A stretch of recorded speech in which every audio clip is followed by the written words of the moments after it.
कहानी की शुरुआत होती है पुराने जापान में। हम आको नाम की एक जगह को देखते हैं जहां अब भी जमींदारों का राज है। कुछ सामुराई एक अजीब से लड़के को पकड़ कर ले आए। उस लड़के का नाम है काय, पर कोई नहीं जानता कि वो कहां से आया है। सबको शक था कि कहीं ये कोई भूत प्रेत तो नहीं। वो उसे अपने राज्य में रखना नहीं चाहते थे क्योंकि उसकी चमड़ी बहुत सफेद थी और वो उससे डर रहे थे। लेकिन फिर भी वहाँ के मालिक लॉर्ड असानो ने कहा कि ये लड़का यहीं रहेगा। असानो की बेटी मीका को भी वो लड़का पसंद आया और दोनों जल्द ही दोस्त बन गए। अब वो लड़का उसी राज्य में बड़ा हुआ, सबसे अलग। सब उसके साथ पराया सा बर्ताव करते थे, पर फिर भी वो असानो की दया और मीका की दोस्ती के लिए शुक्रगुजार रहा। एक दिन शिकार करने वाले कुछ लोग एक जानवर को पकड़ने गए जिससे सभी गांव वाले डरे हुए थे। वो जानवर बहुत बड़ा था, 6 आंखों वाला। आदमियों को छोड़ो, वो तो घोड़ों तक को हवा में उड़ा देता। तभी हम यसानो नाम के एक सामुराई को देखते हैं जिसकी तलवार गिर गई और वो जानवर के सामने फंस गया। काय ने अपनी जान खतरे में डालकर उस जानवर को खत्म कर दिया। उसने यसानो की जान तो बचाई ही, साथ ही उसकी तलवार उसे वापस दे दी। यसानो ने घिन से कहा, मैं मर जाता तो ही बढ़िया था, इस अशुद्ध ने मुझे बचाया, छी। वो सभी लोग ये मानते थे कि काय कुछ अलग ही है। खैर जल्द ही बाकी सामुराई वहां पहुंच गए और उन्हें लगा कि यसानो ने ही इस जानवर को मारा होगा। यसानो भी चुप रहा और सारा क्रेडिट खुद ही ले गया। वहां से जाने से पहले काय ने एक अजीब सी सफेद लोमड़ी देखी जो उसकी तरफ एक टक देख रही थी। उसकी दोनों आंखें अलग रंग की थी। इसी दौरान दूसरे राज्य नगाटो में वही सफेद लोमड़ी उनके मालिक लॉर्ड कीरा के पास गई। अचानक लोमड़ी एक खूबसूरत औरत में बदल गई। वो असल में कीरा की जासूस है। उसने कीरा को बताया कि लॉर्ड असानो को खत्म करने का उनका प्लान सफल नहीं हुआ। जब शिकार से लोग वापस आए तो मीका ने अपने पिता का स्वागत किया। उसने पूछा कि कोई चोट तो नहीं लगी। असानो ने मजाक में कहा, किसी खास के लिए फिक्र हो रही है क्या? तब पता चला कि 6 आंखों वाले जानवर को खत्म करना क्यों जरूरी था। आको में शोगन नाम का एक बड़ा टूर्नामेंट होने वाला था जो कि एक बहुत बड़ी बात थी। सब कुछ बिल्कुल सही होना चाहिए इसमें। असानो मीका के काम से बहुत खुश हुआ। उसने कहा कि अगर तुम्हारी माँ आज जिंदा होती तो बहुत गर्व होता तुम्हारे ऊपर। उस रात मीका काय के पास गई। काय को बहुत चोट लगी थी तो मीका ने उसका ख्याल रखा। इसके बाद मीका ने यसानो की बात छेड़ी। उसने बताया कि जब सब लोग उसकी तारीफ कर रहे थे तो उसकी आंखों में शर्म थी। काय समझ गया कि मीका जानती है क्या हुआ होगा। उसने तुरंत कहा कि मुझे कोई दिक्कत नहीं चाहिए, तुम जाओ यहाँ से। साथ ही काय ने ये भी कहा कि मैं हमेशा तुम्हें चाहता रहूंगा, लेकिन मेरी जगह अलग है, तुम्हारी अलग। जल्द ही बड़ी धूमधाम से शोगुन का दिन आ गया। एक औरत दिखाई पड़ती है जो जानी पहचानी से लग रही थी। उसकी आंखें भी 2 रंग की हैं, बिल्कुल उसी लोमड़ी जैसी जो हमने जंगल में देखी थी। काय को ये बात अजीब लगी तो वो ओइशी को बताने गया। दोनों को ही ये पता नहीं था कि उसका बेटा शिकारा उनकी बातें सुन रहा है। काय ने कहा कि हमारे बीच में एक जादूगरनी है, पर ओइशी ने याद दिलाया कि सिर्फ राक्षस ही जादूगरनी का असली चेहरा देख सकते हैं। तुझे कैसे पता है सब? अगले दिन त्योहार फिर से शुरू हुआ और लॉर्ड कीरा वहां आया। उसने लॉर्ड असानो से तमीज से बात की, पर दिल ही दिल में तो दोनों एक दूसरे से बहुत नफरत करते हैं। कीरा ने कहा, वाह, बहुत अच्छी रखेल है तुम्हारे पास। बहुत गुस्से में असानो ने जवाब दिया कि मेरी बेटी है, ये समझा, तमीज से बात कर। नाटक के बाद अब समय था दोनों देशों के बीच में मुकाबले का। लॉर्ड कीरा का योद्धा कमाल का था। सब लोग उससे काफी इम्प्रेस हो गए। कीरा ने चिढ़ाते हुए मीका से कहा, चिंता मत करो, मुझे यकीन है कि तुम्हारे पिता का चुना हुआ योद्धा भी उतना ही ताकतवर होगा। लेकिन किसी को भी उस पर ज्यादा भरोसा नहीं था क्योंकि उसके पिता ने यसानो को चुना था, ये सोचकर कि उसी ने 6 आंख वाले उस जानवर को मारा है। सब सोच रहे थे कि यसानो आता ही होगा, लेकिन लड़ाई से ठीक पहले उससे वो लोमड़ी मिलने आई और अब वो कुछ बदला सा लग रहा था। जब शिकारा उसे लेने आया तो यसानो बिल्कुल भी लड़ने की हालत में लग ही नहीं रहा था। काय ने कहा कि किसी और को बुला लो, लेकिन अब इसका वक्त नहीं था। अगर उनका योद्धा जल्द ही नहीं पहुंचा तो बहुत बुरी बेइज्जती हो जाएगी उनकी। असानो का सर नीचे झुक जाएगा। लेकिन इस मुकाबले में सिर्फ एक सामुराई लड़ सकता है, और वो तो दोनों ही सामुराई नहीं थे। लेकिन सामुराई मास्क पहनते हैं, लेकिन एक मुखौटे के पीछे तो किसी को पता नहीं चलेगा कि लड़ने वाला आदमी यसानो है या नहीं। सब लोग इंतजार कर करके बोर हो गए। शोगन ने अपने नौकर से कहकर असुनो से पूछवाया, कहाँ है आपका योद्धा? लेकिन तभी आको देश का योद्धा भी आ गया। उसकी एंट्री इतनी जबरदस्त नहीं थी जितनी उसके दुश्मन की, पर सबने चैन की सांस ली कि चलो आ तो गया। पर ये सुकून भी जल्द ही छिन गया। कीरा का योद्धा उस बेचारे को तोड़ने लगा। एक तीर के वार से उसका मुखौटा सबके सामने गिर गया और सब लोग बिल्कुल चौंक गए। शोगुन ने लड़ाई रुकवा दी और नीचे आया। एक नजर में ही उसने पहचान लिया कि काय कोई सामुराई नहीं है। शोगन ने दूसरे योद्धा को उसे खत्म करने का हुक्म दिया। मीका बिल्कुल घबरा गई और काय के सामने खड़ी हो गई। लॉर्ड असानो ने इसके लिए माफी मांगी और सारा दोष अपने ऊपर ले लिया। असानो ने कहा कि अगर किसी को सजा देनी है तो मुझे दो। शोगन मान गया और सजा को लोगों पर छोड़ दिया।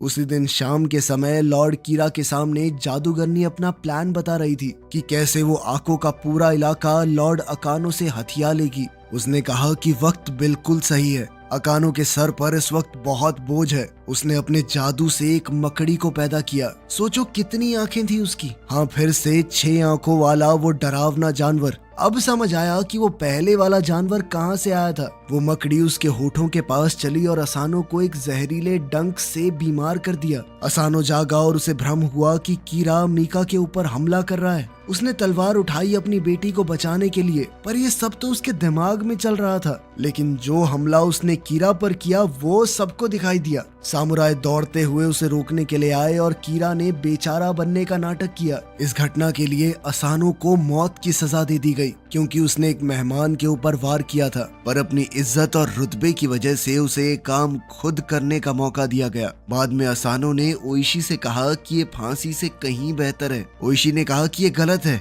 आपकी गलती क्या है, आपको वश में किया गया था। पर असानो अब सिर्फ अपने परिवार की इज्जत बचाने के बारे में सोच रहा था। इसके बाद वो मीका से अलविदा कहने चला गया। उसने मीका से कहा कि रोना मत, उन्हें दिखाना मत कि तुम कमजोर पड़ रही हो। फिर वो एक जगह गया ओइशी के साथ। ओइशी ने उसके लिए तलवार साफ की। काय अभी भी अपने घाव से उभर रहा था, लेकिन बाकी सब वहीं मौजूद थे और उन्होंने असानो का अंत देखा। सामुराई उसकी मौत का बदला लेना चाहते थे। ओइशी ने कहा कि अगर अब लड़ाई शुरू हुई तो उनके पूरे इलाके में लोग खतरे में पड़ जाएंगे। सिर्फ योद्धा नहीं बल्कि किसान और गांव वाले भी। योद्धाओं का पहला फर्ज होता है बाकियों के बारे में सोचना। मीका ने शोगुन से कहा कि असानो की इकलौती बेटी होने के नाते वो ही इस पूरे इलाके को संभालेगी जब तक उसकी शादी नहीं होती। पर वो नहीं जानती थी कि सब कुछ तो पहले ही तय हो गया है। अब से लॉर्ड कीरा ही एको के इलाके का मालिक है। मीका को शोक मनाने के लिए 1 साल दे दिया गया। उसके बाद उसकी शादी कीरा से कर दी जाएगी। ओइशी और असानो के बाकी फौजियों के लिए शोगुन ने ऐलान किया कि अब वो सामुराई नहीं रहे, अब वो रोनिन है, मतलब सामुराई जिन्होंने अपने मालिक को खो दिया। उसने ये भी साफ कह दिया कि तुम लोग बदला भी नहीं लोगे। कीरा ने पावर में आते ही सबसे पहला काम ये किया कि रोनिन को अपनी जमीन से निकाल दिया। उसने कहा कि कोई रोनिन वहां मिला तो उसे मार दिया जाएगा। मीका ये सुनकर बहुत ज्यादा दुखी हो गई। और अभी सब कुछ खत्म कहाँ हुआ था। काय को एक रस्सी से खींचकर वहां लाया गया। कीरा ने अपनी होने वाली पत्नी से कहा कि उसे एक आखिरी बार देख ले, क्योंकि अब वो उसे कभी नहीं देख पाएगी। फिर उसने अपने एक आदमी को बुलाया और कहा कि ओइशी के साथ क्या करना है। उसे ओइशी पर बिल्कुल भरोसा नहीं था, जिस वजह से उसे जेल में फेंक दिया गया। वो पूरे 1 साल तक वहां पड़ा रहा। एक तेज बारिश वाले दिन उसे खींचकर बाहर निकाला गया और उसके कमजोर शरीर को वहीं छोड़ दिया गया। उसकी पत्नी और बेटा दौड़ कर आए। उन्होंने उसे गर्म खाना दिया। पत्नी ने बताया कि उसके सभी लोग आको क्षेत्र को छोड़कर चले गए। मीका को महल में ले लिया गया शादी की तैयारी के लिए, क्योंकि उसे दिया गया 1 साल अब खत्म होने वाला है। ओइशी ने पूछा कि काई के साथ क्या हुआ। शिकारा ने बताया कि उसे तो कहीं दूर गुलाम बनाकर बेच दिया गया है। अब जब ओइशी ने खाना खाया तो सभी बातें जान ली। वो खड़ा हुआ और लड़के से कहा कि तुरंत 3 घोड़े चाहिए। उसकी पत्नी ने रोकना चाहा, लेकिन ओइशी ने कहा कि पूरी दुनिया से कह दो कि हमारा तलाक हो चुका है। कुछ काम है जो बहुत ज्यादा जरूरी है और ये मेरे पास इकलौता तरीका है तुम्हें बचाने का। ओइशी ने उसे अलविदा कहा, शिकारा को कुछ बातें समझाई और घोड़ा लेकर निकल गया। बहुत ढूंढने के बाद जब उसे काय मिला तो वो बहुत बुरी हालत में था। वहाँ उसे नशेड़ियों के मनोरंजन के लिए बुरे तरीके से लड़वाया जा रहा था। ओइशी उस रिंग में एक फाइटर बन के घुसा, क्योंकि बस इसी तरीके से वो काय से बात कर सकता था। लेकिन पिछले 1 साल में काय सिर्फ एक लड़ने की मशीन बन चुका था। उसके ऊपर इस हद तक प्रताड़ना हुई थी कि अब वो ओइशी को पहचान तक नहीं पा रहा था। ओइशी कहता रहा, बे मैं हूँ, ध्यान दे, लेकिन काय उस पर लगातार वार करता रहा, मानो बस उसका शरीर लड़ रहा हो, अंदर से मर चुका हो। वो कुछ सोचने समझने की ताकत नहीं है। उसे तब होश आया जब उसने मीका का नाम सुना। फिर उन दोनों ने उस लड़ाई की जगह से भाग निकलने का रास्ता बनाया, गोलियों से बचते बचाते। जब वो दूर तक चले गए तब दोनों बात करने लगे। अब उनका रिश्ता बिल्कुल बदल गया था। काय अब वो शांत चेला नहीं रहा, अब वो बोलने में तेज और बहुत गुस्से वाला बन गया था। साथ ही ओइशी ने माना कि मुझे तुम्हारी वो जादूगरनी वाली बात माननी चाहिए थी। लॉर्ड कीरा ने उनके मालिक को धोखे से मरवाया है। उसे अब काय की मदद चाहिए थी और 1 साल तक जेल में रुकने से उसकी सोच भी बहुत बदल चुकी थी। इसीलिए अब ओइशी काय के साथ बहुत इज्जत से बर्ताव कर रहा था। जल्द ही कीरा के महल के बाहर एक आदमी पहुंचा। वो डच आइलैंड से कुछ खबर लेकर आया था। उसने बताया कि जिस योद्धा को तुमने हमें बेचा था वो एक सामुराई की मदद से भाग गया। जिसके बाद कीरा ने जादूगरनी से जल्द ओइशी को ढूंढने को कहा। वो चाहता है कि ओइशी को पूरी तरह खत्म कर दिया जाए। उधर काय और ओइशी तालाब तक पहुंच गए जहां शिकारा उनका इंतजार कर रहा था। शिकारा ने ओइशी के सभी लोगों को वहां इकट्ठा किया हुआ था। उसने कहा कि उसके पास एक प्लान है, लेकिन ये प्लान शोगुन के हुक्म के खिलाफ था। मतलब जो भी इसमें शामिल हुआ वो ज्यादा दिन तक जिंदा नहीं बच पाएगा। जैसे ही उसने बताया कि उसका मकसद है लॉर्ड कीरा को खत्म करना, तो सब लोग उत्साह से चिल्ला उठे। सब उसके प्लान के हिसाब से काम करने को तैयार हो गए। किले में बहुत से गार्ड्स मौजूद हैं, बहुत सुरक्षा है, इसीलिए उन्हें पता करना होगा कि कीरा अपने मंदिर के दौरे पर कब जा रहा है। उन्हें और लोगों की भी जरूरत है और तलवारों की भी। ओइशी ने ये काम अपने कुछ लोगों को दिया। उनमें से एक आदमी काय पर गुस्सा हो गया, उस पर हमला करने की कोशिश की,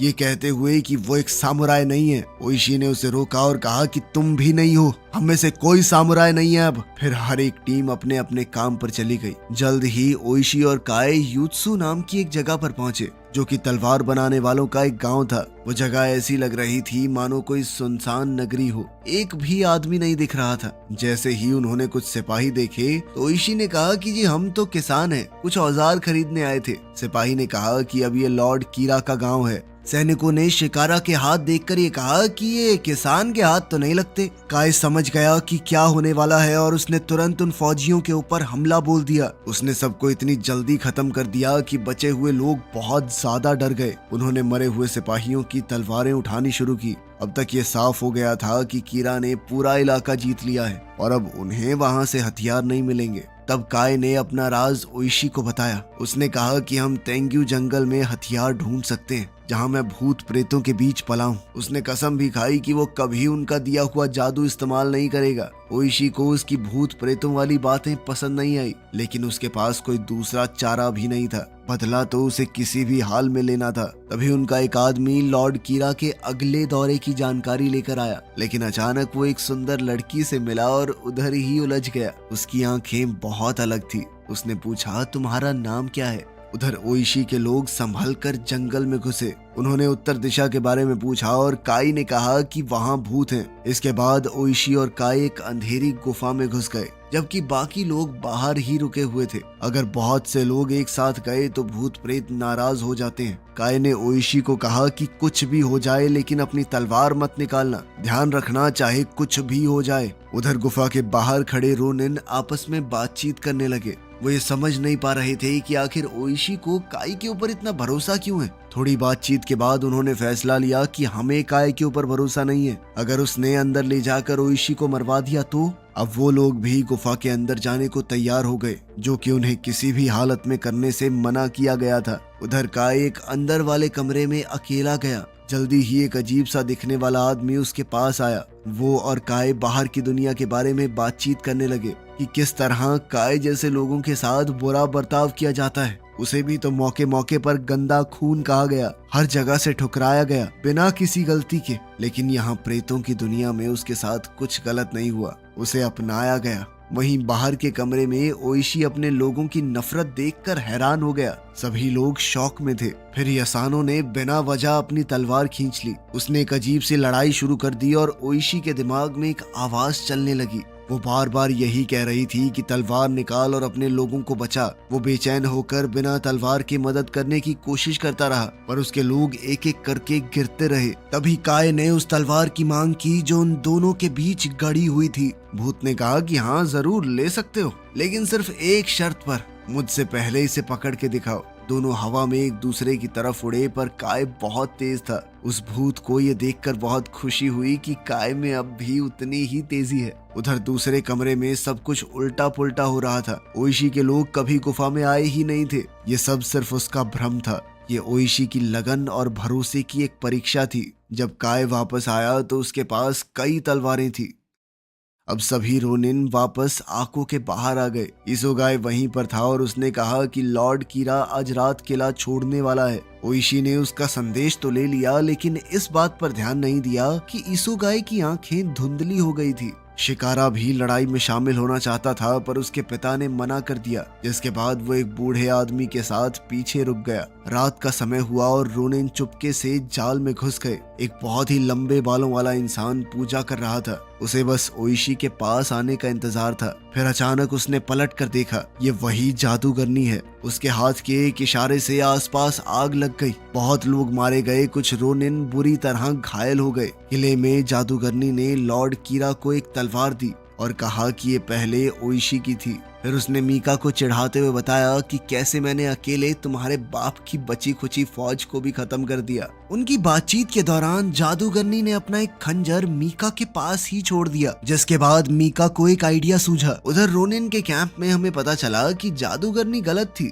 हाँ, बहुत लोग घायल हुए थे, पर ज्यादातर बच गए। ओइशी ने माना कि मेरी गलती है, हमें इतना इंतजार नहीं करना चाहिए था। हमें अब तुरंत बदला लेना होगा, चाहे हार हो चाहे जीत। अगर वो मरेंगे तो भी इज्जत के साथ। तभी काय ने कहा कि हम अभी भी शुरू किया हुआ काम खत्म कर सकते हैं। अब जब वो हमला करेंगे तो उन्हें बहुत बड़ा फायदा मिलेगा, क्योंकि कीरा को लगता है कि वो सब मर चुके हैं और सुबह ही उन्हें हमला करने का एक और मौका मिल गया। काय ने वहां से जाते हुए नाटक करने वालों के एक ग्रुप को पहचान लिया। उनकी टीम पहले भी इस इलाके में नाटक कर चुकी थी। जब उन्हें रोका गया तो कलाकारों ने कहा कि हम लॉर्ड कीरा की शादी में खेल दिखाने जा रहे हैं, जिसके बाद सभी रोनिन्स ने एक नया प्लान बनाना शुरू किया और उन्हें इस बात का भी पूरा यकीन था कि संभावना है हम वापस नहीं आएंगे। और ये बात भी वो अच्छे से जानते थे कि ये कितना खतरनाक है। हो सकता है उनकी जान भी चली जाए। उन्होंने अपनी एक कहानी लिखकर तैयार की ताकि अगली पीढ़ी को पता रहे कि उन्होंने क्या किया और क्यों। सबने उसके ऊपर साइन किया, काय ने भी। अब वो उनके बीच पराया नहीं था। यसानो ने भी सबके सामने बताया कि उस 6 आंख वाले जानवर को काय ने मारा था, मैंने नहीं। थोड़ा देर से ही सही, पर चलो उसने माफी तो मांगी। साथ ही उसने बताया कि सामुराई हमेशा 2 तलवार रखते हैं और उसने काय को दूसरी तलवार दे दी। रात के समय अब एक बहुत बड़ा कार्यक्रम शुरू होने वाला था। कीरा का किला बहुत ज्यादा सिपाहियों से भरा हुआ था। उन्होंने नाटक मंडली को दरवाजे से अंदर जाने दिया, लेकिन किसी का ध्यान नहीं गया कि काय और ओशी उनके बीच में ही छुपकर किले के अंदर घुस गए। जल्द ही मीका को शादी के जोड़े में सजाकर कीरा के सामने लाया गया और उन दोनों के बैठते ही नाटक शुरू हो गया। जब सब लोग नाटक देख रहे थे तो इस मौके का फायदा उठाकर सभी रोनिन किले के कोने से ऊपर चढ़ गए और वहां के पहरेदारों को चुपचाप मारने लगे। वो सब धीरे धीरे इतनी सफाई से अपना काम कर रहे थे कि किसी को शक ना हो। वो जैसे ही एक सामुराई को खत्म करते तो उनमें से ही कोई उसकी जगह ऐसे खड़ा हो जाता मानो कुछ हुआ ही ना हो। वहीं सब लोग स्टेज पर आग का खेल देखते हुए खुश हुए, पर अचानक से जादूगरनी को महसूस हुआ कि कुछ तो गड़बड़ है। ओइशी अपना भेष बदल कर वहाँ मौजूद था। उसने कुछ करतब दिखाने शुरू किए। उधर 3 साथ खड़े सामुराइज को खत्म करते हुए कुछ गड़बड़ हो गई और उनमें से एक ने ओइशी पर तीर चला दिया, जो उसके हाथ को छूकर चला गया। लेकिन वो कीरा पर जो हमला कर रहा था वो नाकाम हो गया। अब लॉर्ड कीरा के आदमी उसे और मीका को सभी तीरों से बचाते हुए वहां से ले गए। सभी रोनिन अभी भी उनके पीछे थे, लेकिन अब जगह जगह पर लड़ाइयां छिड़ गई थी। काय अकेला कई दुश्मनों का सफाया करता जा रहा था। लॉर्ड कीरा ने अपने सबसे खतरनाक योद्धा को रोनिन्स का मुकाबला करने के लिए भेजा। उसे देखकर सब डर रहे थे, वो जानते थे कि ये बहुत ज्यादा ताकतवर है। लेकिन तभी एक रोनिन ने जलता हुआ बारूद हथियारों वाले कमरे में फेंक दिया। जबरदस्त धमाका हुआ और कीरा का वो समुराय उसी में मारा गया। जादूगरनी भी तुरंत अपना रूप बदलकर वहां से उड़ गई। मीका ने मौका देखकर अपने शादी के जोड़े में छुपा हुआ वो खंजर उठाया और कीरा पर हमला बोल दिया। पर जब उसे समझ आया कि वो उसे नहीं मार पाएगी तो मौका देखकर वो वहां से भाग गई। पूरा किला अब जंग का मैदान बन चुका था और सभी रोनिन अपनी पूरी ताकत लगा रहे थे।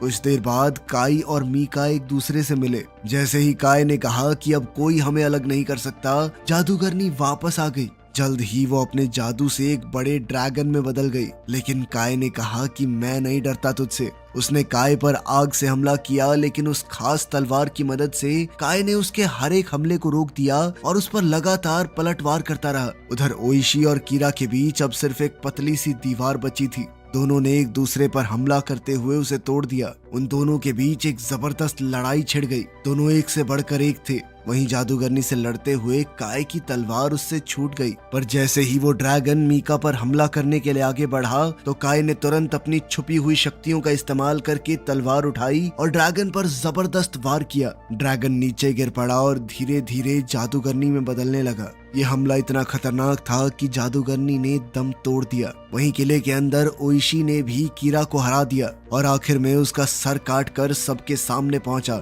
इस लड़ाई को हमेशा के लिए खत्म करने। लॉर्ड कीरा के मरते ही उसके सैनिकों ने भी हथियार डाल दिए। फिर सभी 47 रोनिन राजकुमारी मीका के साथ आको वापस आए। उन्होंने असानों की कब्र पर जाकर उनकी तलवार रखी और ओइशी ने कहा कि अब बदला पूरा हुआ। आखिर में राजकुमारी ने भी काय से अपने प्यार का इजहार किया और उन दोनों के बीच मोहब्बत पनपने लगी। वीडियो पसंद आई तो लाइक कर देना, चैनल को सब्सक्राइब कर लेना। मिलते हैं अगली वीडियो में।